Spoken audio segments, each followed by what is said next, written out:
It's my great pleasure to welcome an old and great friend of mine, Randy Garg.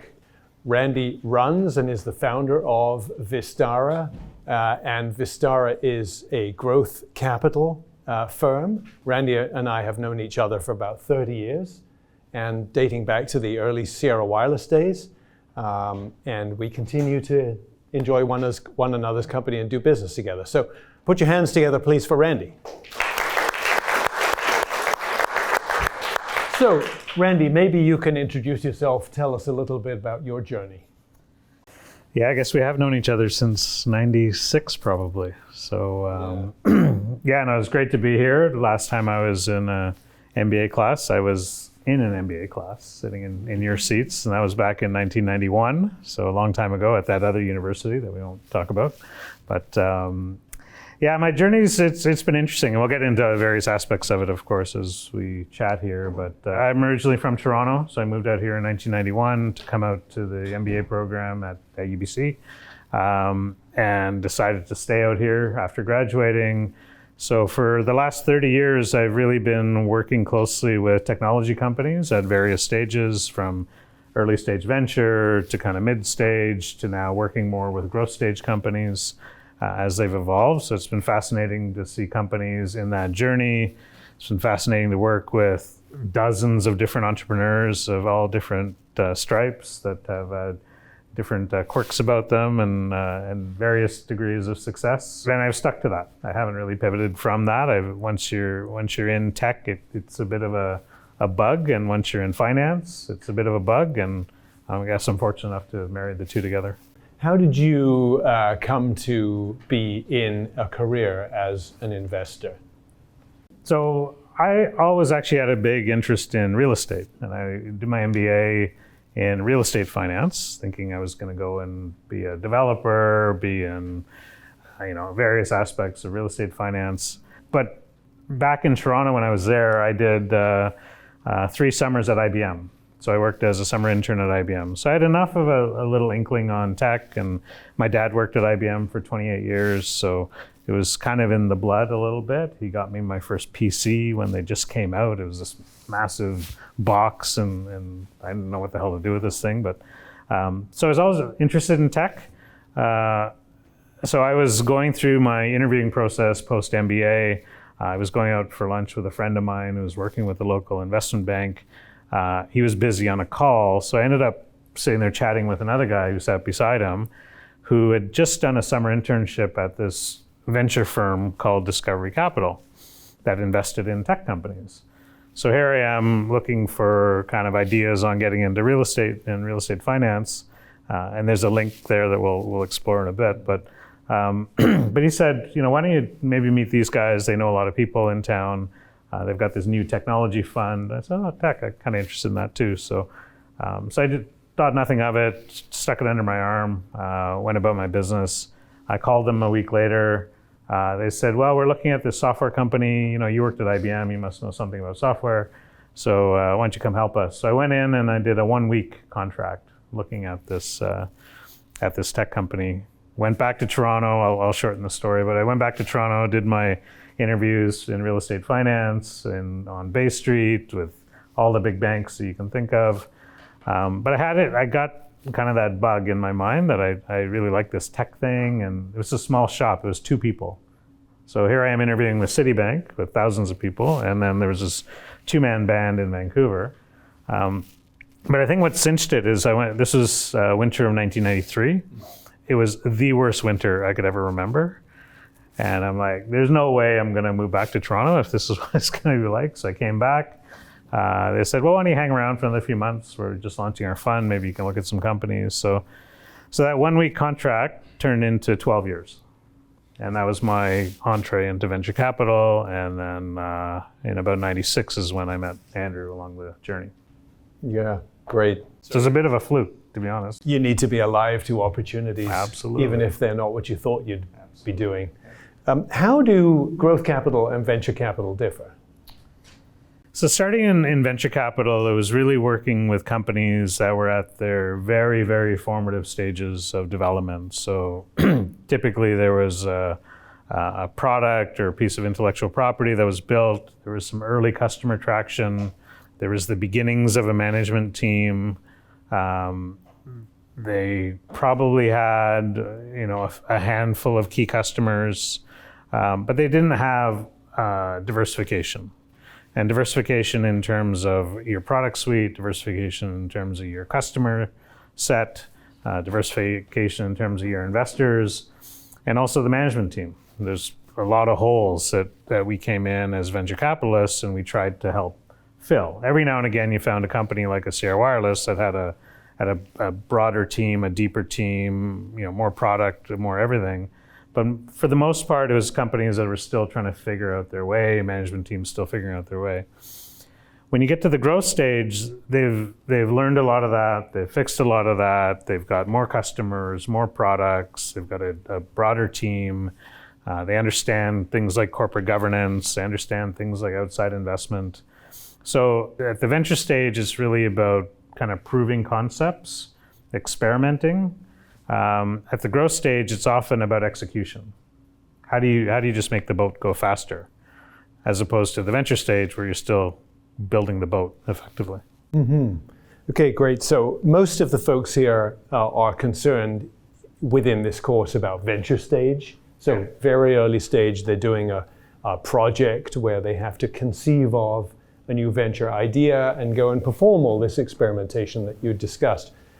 From the investor's side, what would you be looking for in an early stage business that, let's say, as an investor, presumably they have at least proved the problem that they're trying to solve exists. So they've at least got some validation from the market. What would you be looking for if you were evaluating a company at that stage? Yeah, I think there's a lot of, at the early stage, there's a lot of solutions looking for problems. So the fact that they're identifying what the problem is and then coming up with a solution is a big check mark in my mind. Do you have something that's defensible? That's a tough thing these days. There's not a lot of defensibility in software, frankly. So you need to have the ability to create something that's useful, create something that can be somewhat differentiated, create something that's scalable. So it has to work beyond the smallest customers. We work mainly with companies that are selling to enterprise versus consumer. So if you have a consumer software, piece of software, or consumer app, maybe a bit different, then it's just about customer acquisition. But if you're dealing with enterprise, you need a whole other raft of things in terms of scalability, security, showing payback very quickly. So, clearly identifying a problem and having a good solution. And then, can you assemble a team? Can you assemble a team around you, whether it's classmates, whether it's people outside of what you do, older, younger, whatever it is? Can you assemble that team that can actually help you execute? Great. In the last week, we've had some discussion about the passing of my co-founder of Sierra Wireless, Norman Toms, and that really has sort of distilled my thinking again on the power of a founding team to propel or destroy the venture. So what do you look for in a founding team? Yeah, and Norman was an amazing man and left an indelible mark on the community and you and me and others that so definitely will be missed. It's a very tough thing, founding a business, co-founding a business, whether there's two of you or more than two of you. Have these people work together? Can they work together? Sometimes you don't know. When I founded Vistara in 2015, I had a partner. Fast forward a year, didn't work out. I had to buy him out and restart the firm. So even after 25 years of experience, I screwed up too. So sometimes you just don't know these things, but the things that you can draw from are, have you had experiences working together? Have you been through challenges together? Do you have complementary skills? I probably wouldn't invest in a company that had 3 finance people. You need a creative person, you need a technical person, you need a numbers person, you need someone who's good with people skills. It's kind of an HR type. So, build a complement. Don't partner up with people that are just like you. Try to find people that aren't like you and see where you can complement each other. Gotcha. How important do you think domain knowledge is amongst a founding team? It definitely adds credibility when you're speaking to customers. So if you're building a new piece of healthcare software and you all come from some completely different domain, you may not get taken seriously by those early customers. So it's helpful. It's not, I wouldn't say it's critical. In the founding team, you can hire people in along the way.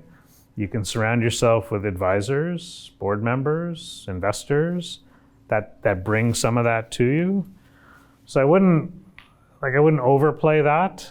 Some of this is just business at the end of the day. If you have good, sound business skills, you can learn about different industries. And we've seen companies that have started in a vertical and completely shifted because they weren't getting the adoption, or actually the application was better served over here, right? So sometimes you don't know. Like one of our big companies started off selling software to the telecom sector for product and pricing and all of that, and thought that was going to be the billion-dollar opportunity. And now they're selling exclusively to banks and financial institutions, right? So, and doing extremely well. That's interesting. So you may have domain knowledge about the original problem you think you should be solving, only to subsequently pivot into something that you know very little about. Right, exactly. But you're still following the process. Exactly. Gotcha. We spend a lot of time in this course talking about product market fit.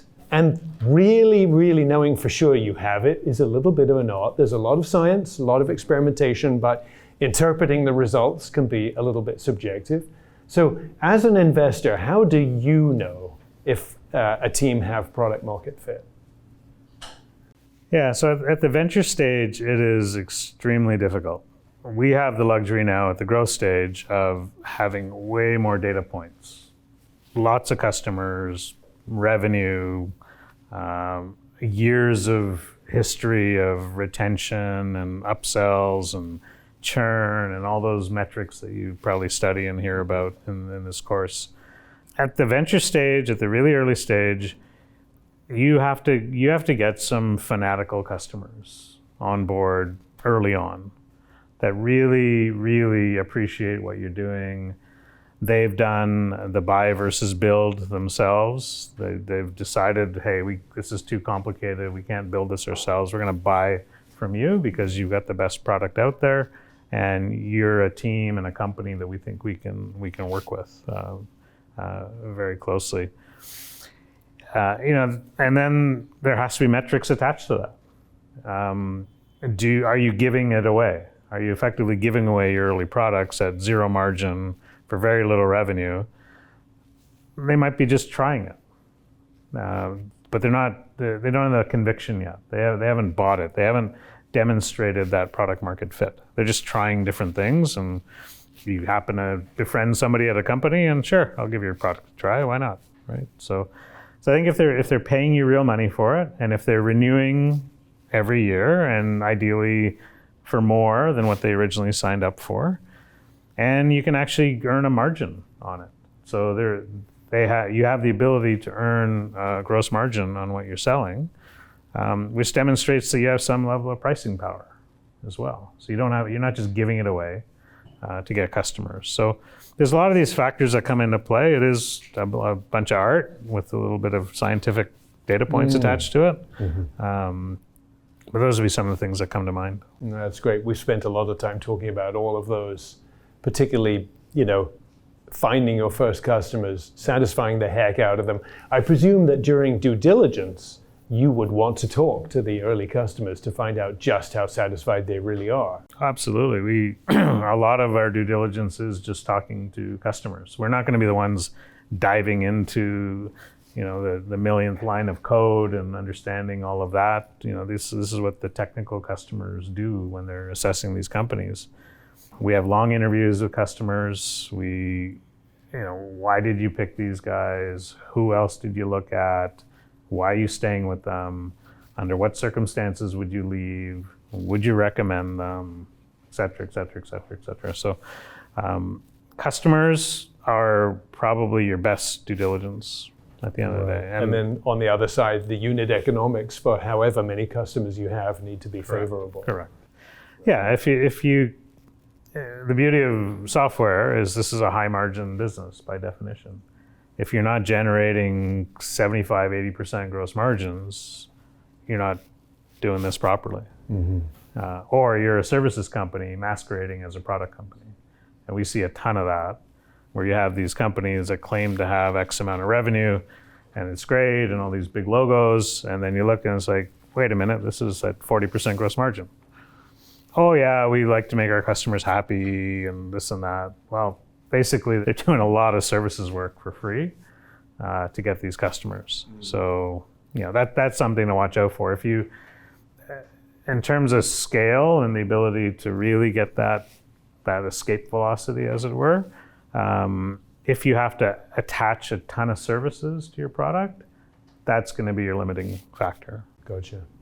Now, a little earlier, we were looking at the Gartner hype cycle, and we were talking about generative AI, or large language models, and how that's probably at the peak of inflated expectations right now. And lots of startups are getting funded that probably many of whom aren't going to make it. So as an investor, it's very easy to get caught up in that, I think. And this is not where you are in growth capital, obviously, but if you cast your mind back to the VC days, how do you deal with that as an investor, where there's just this immense amount of hype and there's startups coming out of the woodwork everywhere claiming to be having a piece of it? So venture capital, by definition, you're going to have way more failures than winners, right? And it's the winners that you anticipate are going to more than make the day and cover up all the ones that don't make it. So as a VC, if you're an early stage VC, you kind of have to invest in this space because all of your investors are expecting you to. Whether or not you know what the hell's going to happen or who's going to win, who's not going to win, what's a product, what's a feature, what's a platform. Everyone wants to be a platform now, so there's only so many platforms out there. You don't know, right? So you're betting, you want to be in the game, you want to bet. Fundamentally, you want to bet on smart teams. So in a lot of cases, these are teams that have been working on AI projects within the Googles and the Microsofts and some of these big companies. So you have to think that they've been able to identify a certain white space in the market that's not being taken up by the big boys. Otherwise, they wouldn't have left their comfortable chairs and done this crazy startup thing. Mm-hmm. So they get a lot of attention, and you see these pre-revenue companies getting hundreds of millions of funding on billion-dollar valuations. That's those people, those men and women that have left those big companies and gone and done this. For others who don't have that fortunate circumstance, it's telling a story, right? And you will get different stories with different levels of take-up in different geographies even. So you'll have a pod of companies that come out of even a British Columbia that might appeal to a certain local investor set. Very different than what's going to appeal to people in the Valley or in Israel or in India or China or wherever. So I think, to go back to your question, I don't know the answer, to be honest. We have one of our shining stars in our portfolio is a conversational AI company. So it's a platform that allows you to build virtual assistants for customer support, employee support, whatnot. We got involved with this company in 2019. They were doing about 8 million of revenue at the time. They'll close this quarter at 76 million of ARR. So massive growth, selling to Citibank, PNC Bank, Cigna, eBay, you name it, right? So that's when this entrepreneur, this was his 5th startup. He had invested a lot of his own wealth from his previous startups into this startup. Which, of course, is a great leading indicator. Yeah. Yes. He was the pig, not the chicken. Yeah. Right? Yeah. If that analogy is known, the chicken lays the eggs. They're interested, but the pig's committed, right? So right. So he's done a great job. He's built a great team, great set of customers. So there's a real life application of AI where there's customer payback. Like during COVID, Citibank was able to keep all of their call centers open because a lot of the traffic was handled by the virtual assistants along the way. So yeah, I think examples like that where there's real customer traction, again, that's what I fall back on as a growth investor, is show me that the customers are buying it, then I'll be interested. To avoid just general froth, like we have some good AI chops, invest in us and we'll go find a use case for it. You're looking for the use case first. Yeah, but if it's a good team that has the right kind of pedigree, those companies will get funded. Mm-hmm. And 1 in 1,000 will make it, and make it massively. And whoever happened to buy that lottery ticket will do extremely well. And everyone else will not. I think the other takeaway from your answer is that venture capital funds place a lot of bets, knowing full well that quite a few of them will fail. Yeah, there's, you may have touched on this in your course, but there's sort of that standard venture math. So out of 10 deals that a venture capitalist might do, 7 will actually fail. Completely zero, stupid decision, fail. 2 of them will do kind of okay, mediocre, or return capital, but it's the one that covers off all your misses. And so it's this search for the one, right? That's the VC's mantra. We can't be the one. We can't miss that one. In my world, at the growth stage, every company's got to make money. I don't like losing money. As Vistara, we've invested in 33 companies, never lost a penny on a single company. And when I ran the family office previously, same thing. So it's a different, but we're not getting the 1,000x returns and 100x returns. Mm-hmm. We're getting like 2x on everything. And every now and again, you might get lucky on this AI company, for example, where we will earn 8x or 10x, but that's the outlier. That's the outlier. Yeah. Now, we've talked principally about early stage investing in this course, which of course is a straight up exchange of cash for equity. Sometimes you'll do a convertible note, but the intention of that money is that it will convert into equity with the incumbent dilution for the founders and the incumbent risks and potential rewards for the investors. Now, growth capital can often look different. So can you describe what the differences are and what typical terms for a deal that you might do might look like? Yeah, at the growth stage, there's more options. So we do a lot of debt and convertible debt into our companies. So for founders that want to avoid the dilution, and they don't necessarily need to take on more equity. So they're able to access growth capital. We're not basing it off cash flows because these companies are prioritizing growth over profits for at least the foreseeable future. So for us, it's what do we think this company is worth at the end of the day, even in a bad situation, and how much might we lend against that value? So we're lending against enterprise value effectively at the end of the day. We want to ensure that the business plan is funded. We want to ensure there's adequate runway to get to break even at some point. But that opportunity may not be available to an early stage company. At the early stage, you're typically raising equity. Maybe you're getting some government funding and grants. Maybe you get creative like Sierra did in the early days, and you get these big customer advances from computer companies and resellers and convince people that they're going to do extremely well by this partnership. So you got to get creative, right? So I think that's the hallmark of any founder is can he or she come up with different ways of funding the company? Because rule number 1 for a founder is don't run out of money. And rule number 2 is don't forget rule number 1. So you got to do it however you can. Mm-hmm. So the growth stage is a few more opportunities. You're also typically at the growth stage as a founder, you're giving up less as a percentage. Your first round in your company at the venture stage, Series A or whatever, you're giving up anywhere from probably 25 to 40% of the business. At the later stage, it's more in the 10, 15 range. Mm-hmm. Right, got it.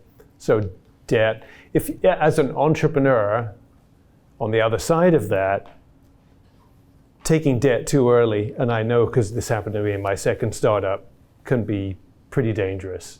So do you need to at least have a path to profitability and path to cash flow break even before you take debt, or do you just need to know you can raise more money from somewhere else to pay off the debt? You're making a bet, right? And you have to ultimately bet on that you're going to succeed. So if you lay out your milestones and they're all understood and you hit your milestones, you should be able to raise that next round of equity. Mm-hmm. Many of the companies, when we exit, still aren't profitable, but they've hit their milestones.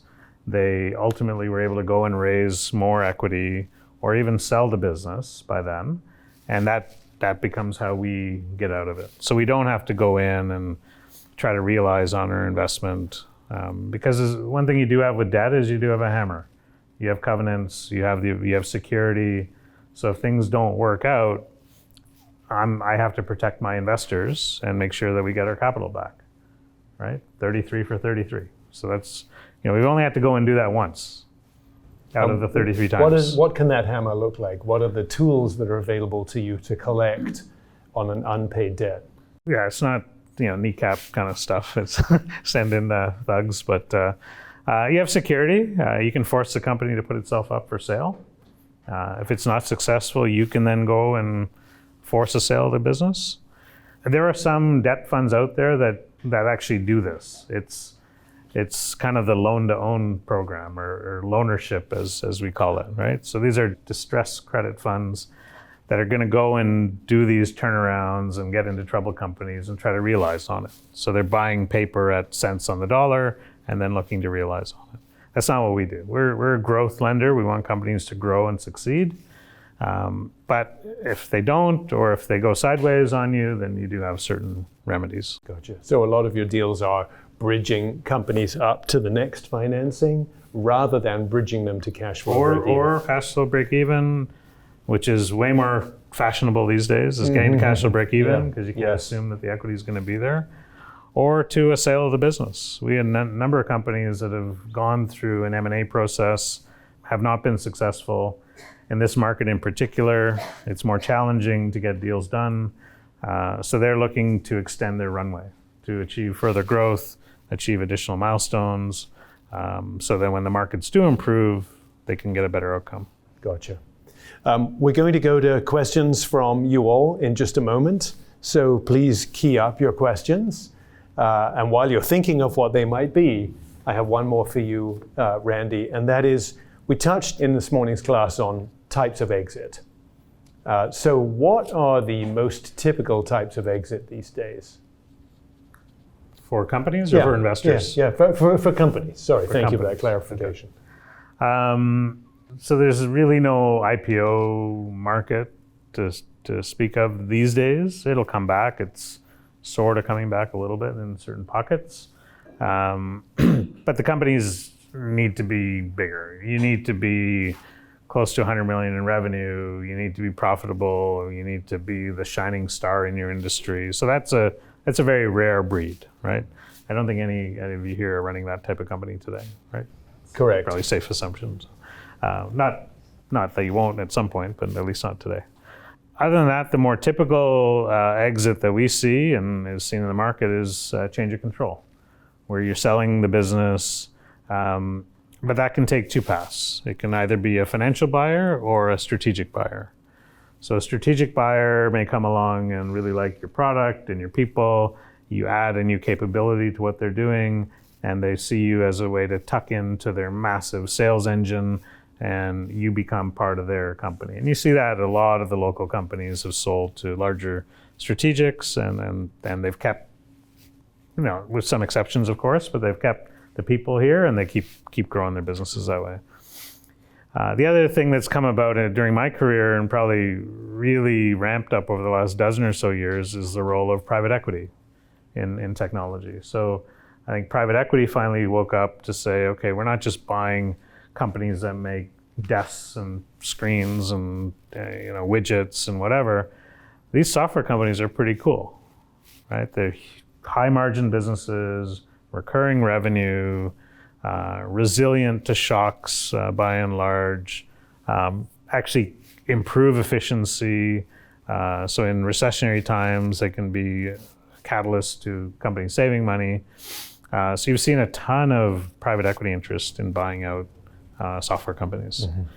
So these are financial buyers that either have an existing, we call them platform, such an overused word, but they have an existing company where they can tuck in all these little companies underneath, or they see your company as that platform that then they can attach other things to. And whether it's the product defining what the mothership is, or whether it's the team, and quite often it's the team that has demonstrated that they can acquire companies, integrate companies, and build value that way. And then once it's part of that, then those private equity firms, sometimes you see them taking these companies public, or they will turn around and sell it to a strategic. And these private equity firms have become so big that now they're selling to each other. So it's a bit of a trading hockey cards game now. Gotcha. Great. All right. Questions. So Randy will summarize the question. Yeah, so for B2C companies, in terms of interviewing customers, not super possible or efficient, but you can read reviews on the products. One thing I didn't mention is we actually spend a lot of time looking at Glassdoor. So what are employees saying about the company?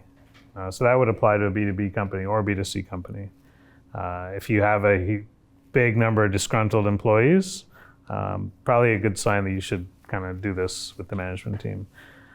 I think you rely a lot more on metrics with B2C companies. So it's how fast are customers ramping up, how quickly are they churning off the platform, or how long have they stayed on the platform, or renewal rates, all of those types of things. It's not really possible to be interviewing customers. You have to rely on external data to do that. I've never really been an investor in B2C companies, so it's hard for me to answer your second question, which was what's the best example of just an idea that caught on. I think in a B2B context, I look at my friend over here and what they did with Sierra Wireless back in the early days, where you're connecting these laptops over wide areas. That hadn't happened, right? That hadn't happened before. And they were able to take, someone who's carrying around their laptop and figure out that if you created this all sounds ancient now, I know, but you created this card that can go into your laptop and connect to a wide area network. Now all of a sudden you have these people that can work on the road and be productive and all of that. That was an amazing idea. Others would have had the idea, but they didn't have the ingenuity to build a product that served that need. So, you see different, that's just an example that popped into mind for obvious reasons. So I don't know on the consumer side. You guys tell me. My daughters keep buying stuff online from various vendors, but it never seems to stick. It changes every month, so I don't know. You want to rewatch that movie, The Social Network, which was about the starting of Facebook. That'll give you a great example of a story that just took off with no particular revenue model at the outset, it should be said. Yeah. Great question. Slack in the enterprise, same thing. Yeah, absolutely. Next question.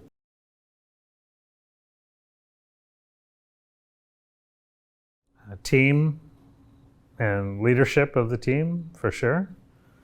And with that, you get culture. Idea, obviously important, but the other thing that don't underestimate is timing and luck. The best idea, the best team, at the wrong time, with bad luck, forget it, right? So, if you have this confluence of factors in your favor, external factors, that'll help. But you need to have that leadership. You need to have that team, and have a real a real problem that you're solving, not just a solution looking for a problem. I think it should be said that really great teams, particularly if they have done this more than once, you can rely on them to figure that out, figure out what the problem we're solving is. And they recognize that pivots are part of the process. For sure. So you can bet on a great team because you're pretty confident they're going to go and find it. Like you mentioned Slack earlier, Stuart Butterfield's investors knew that if the game sucked, because they were originally starting a video game, they had to have something that they had line of sight to that they could pivot to. And it was their own internal communications tool, which was Slack. Yeah, and having a founder and a founding team that is open to ideas.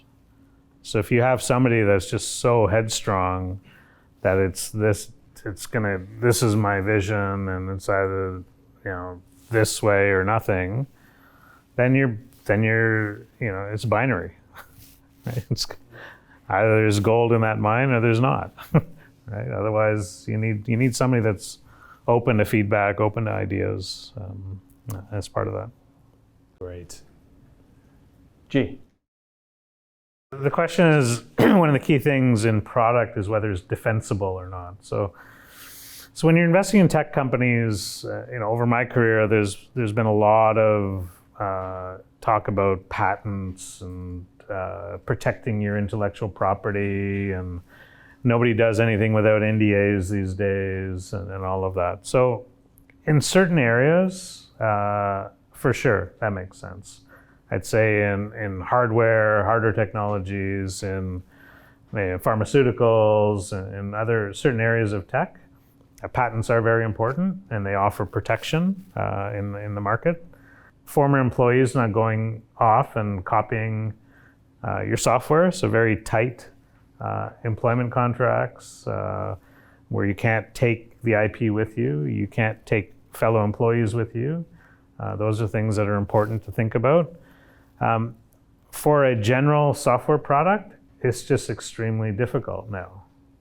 You have open source, you have machine learning now generating code. So what is the intellectual property now for just a general software company? It's becoming a lot tougher to do that. So really, you're betting again back on teams and execution, and can they be maniacal about customers and satisfy them in ways that others can't.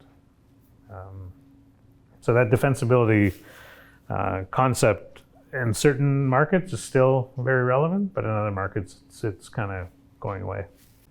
As Jack Newton says, whoever gets closest to the customer wins. Exactly. And we have talked in this course about design thinking as a way of getting closer to the customer and what's even going on in their minds, what they're thinking about, what they're emoting about when they confront this problem, as a path to greater insight than your competitors might have. Yeah, and he's done a brilliant job in setting up customer advisory boards. You can have a board of directors with a whole bunch of investors like me on it, but I'm not a customer. So can you set up a customer advisory board where you're getting continuous feedback on how to make your product better? Right. Melanie, go ahead. So the question is, how do you define a reasonable amount of debt to put on a growth stage company? So when we invest, we don't want to be more than probably 20 or 30% of what the company might be worth, right? So I don't know if any of you have a mortgage already, but if you do, your loan to value on your mortgage might be 60, 70, 80, even 90%. That gets a little risky, right? So we want way more margin for error and buffer and all that. So that's kind of where we play. Another way we think about it is, okay, what's the size of the company? So we typically invest in companies doing anywhere from 10 million in annual recurring revenue to 100 million of ARR. On average, our companies do 20 million of ARR. So would we be comfortable putting in 50 million into that company? No. Would we be comfortable putting 10 million into that company? Absolutely. Absolutely. So, because even on the worst day of the week, that $20 million recurring revenue company, somebody will buy that company for $40 to $60 million. Right? Great. Yes, go ahead, Esther. So the question is, when the companies are in the really early stage where it's proof of concept, trials, you don't really know what the gross margin is. So how do you figure out what are people willing to pay for this thing? I'm so happy I don't have to answer those questions anymore, because it's a bet, right? So, on one hand, you've had these really cool companies like Kickstarter and others where you can test that out a little bit. What are people willing to pay for this thing? And based on that, okay, can I actually make any money selling each product along the way? I think you just have to go through that discovery process. You have to ask.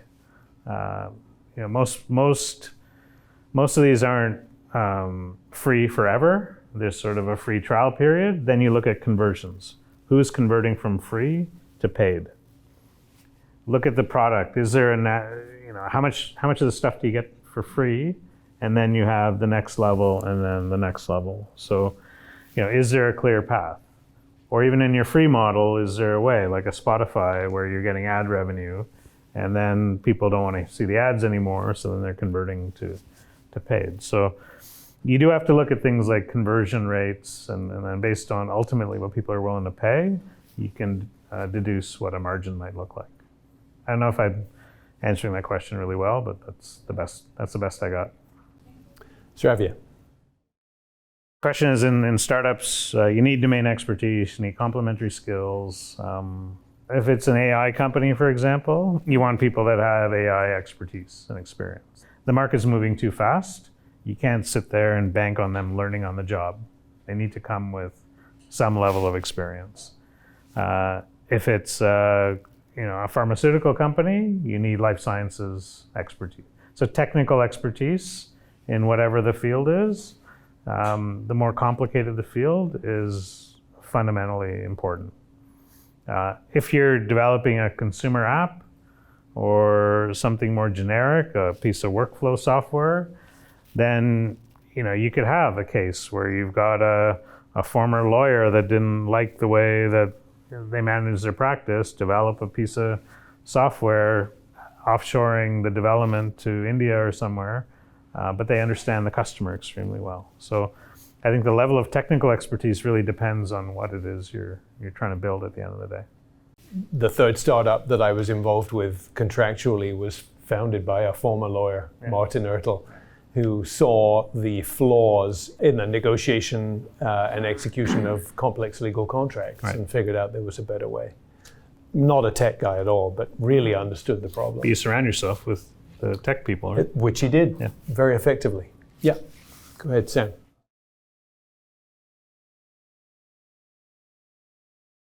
Each stage of investor has different tolerance, different priorities. So at the early stage, you're not typically investing in companies to get them profitable, at least in tech and in venture capital. You're investing in companies to see them grow as quickly as they possibly can, because it's that growth that's going to drive the increase in value of the business. When these companies exit, they're never trading on a multiple of earnings, they're trading on a multiple of revenue in the early stages. As you get later on, as you get private equity involved, as you get debt people involved, as you get public markets involved, it's a different audience. And as long as, for an Uber, they've got access to tons of capital. They've got I don't know what their balance sheet is, but they can absorb a $9 billion loss. They're probably sitting on $40 billion of available capital. So as long as they can demonstrate that they're growing the business, and maybe they're culling some areas that aren't profitable for them, they'll be okay with that. And if the market's not okay with that, they'll speak. They'll speak with their feet. They'll sell the stock. It'll tank. Amazon was not profitable forever until it was. Right? So it's hard to just say that, in the last year or so, there's been a huge push towards getting to profitability. And a lot of that is driven off of companies just wanting to be in control of their own destiny, because you couldn't predict what was going to happen with banks. You can predict what was going to happen to equity markets, private or public. So the best thing to be in that case is not reliant on either of those and be reliant on your own cash flows. So that's driven a very different discipline in this market. Now, the real test is going to be, will that discipline continue when markets bounce back? When capital is flowing freely again, people may not care as much about profitability.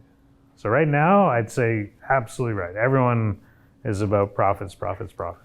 How quickly can you get to profits? And make sure you don't run out of money along the way. A lot of the deals that we're doing is really bridging that gap from where they are today to where they can clearly become profitable enterprises, right? So I think at different stages, different investors, different market cycles give you different answers to that question. Well, Uber is also extremely unusual in that it's publicly traded and yet chronically loss-making. But if investors know that there's a market for the shares they own, and if they chose, they could sell them on, they're not as fussed. Right. They're looking at other things, but above all, they're looking at whether there's enough liquidity in the market that they could flog those shares in a hurry if they wanted to. Yeah, Uber is they're a category killer. They are defining the category they're in. Lyft is basically gone.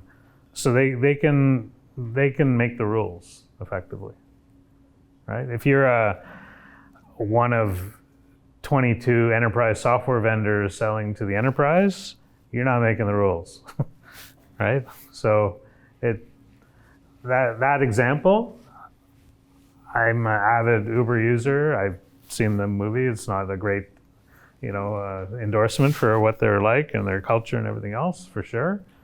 But I wouldn't be as happy if Uber wasn't around, put it that way. I think a lot of you would probably say the same thing. Great. Deepthi, go ahead.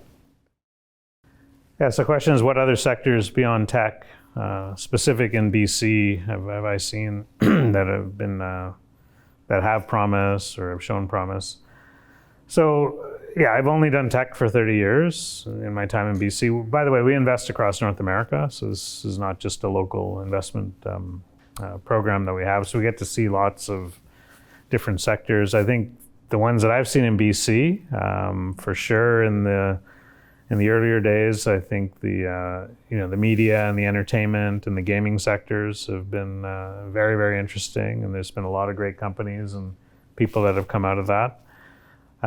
But even some of the old school sectors now, mining, forestry, what's interesting is me now seeing the impact that technology is having on all of those sectors.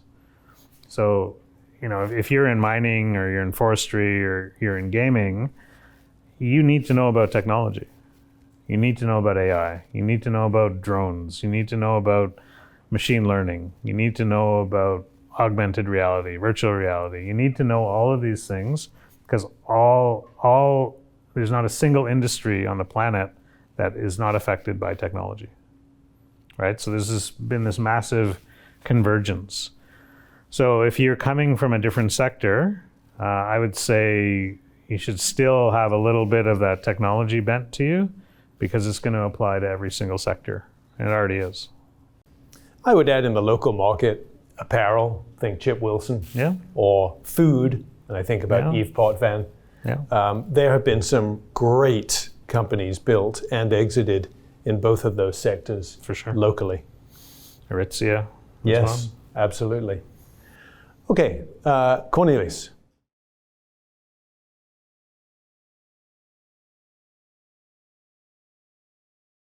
You mean, do people lie?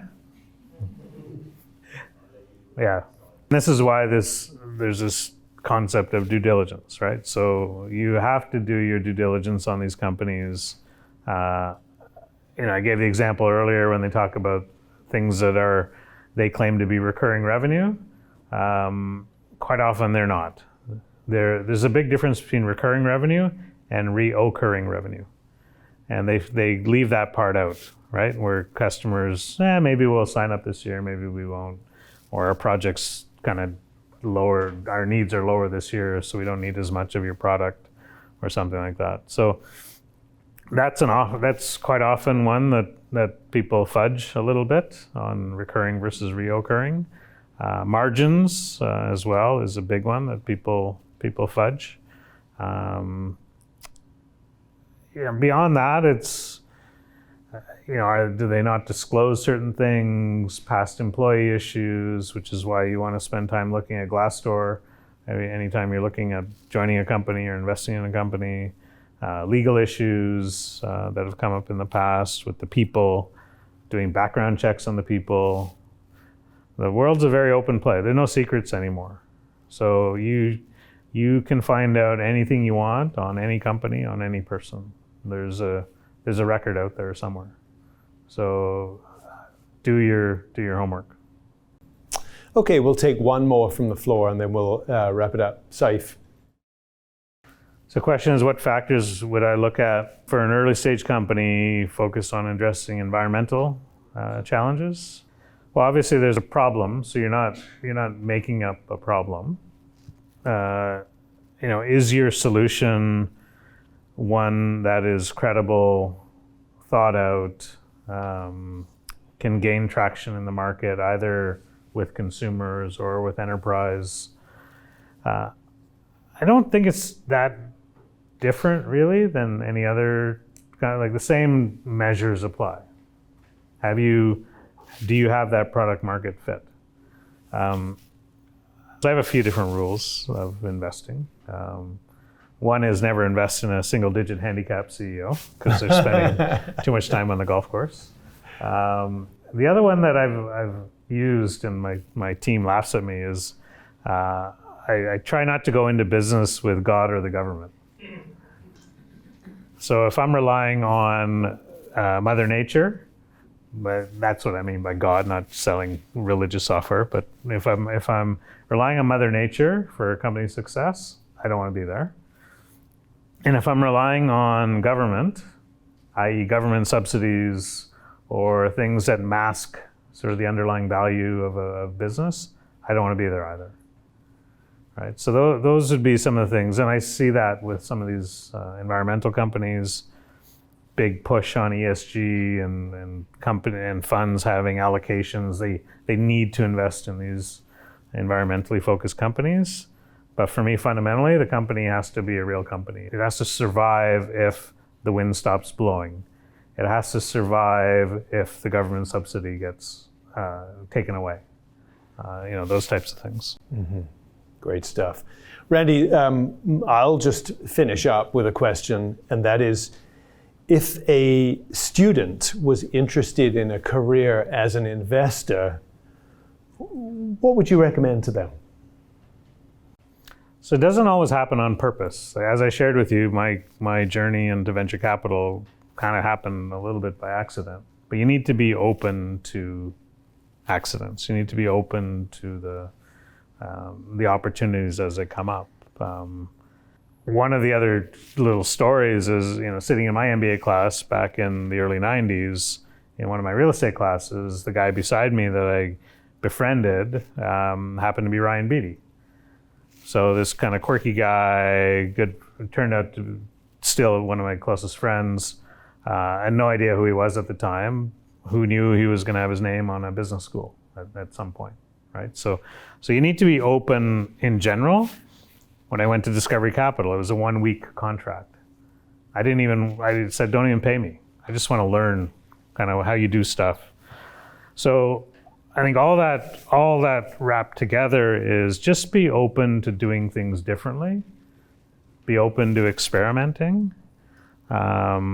Take opportunities when they come up, just to go in and prove yourself. I also think to be an investor, you have to be a very curious individual. You have to read, you have to observe, you have to be kind of following what's going on, listen to podcasts, have great mentors in your life that you can learn from. Because if it's just by the book, the machines are going to do that. Machines will formulaically be those types of investors. The investors that are going to survive in tomorrow's world are going to be ones that know how to create lasting relationships. Where if Andrew sees a great company that I should be investing in because we've had this lasting relationship, I trust him, he trusts me, that will hopefully make for a good investment. So the stuff that you have to know the basics, you have to know the maths and the science around it, but you also have to really appreciate the people aspect of it and just be open to random acts of the universe that happen, and hopefully you can take advantage of them.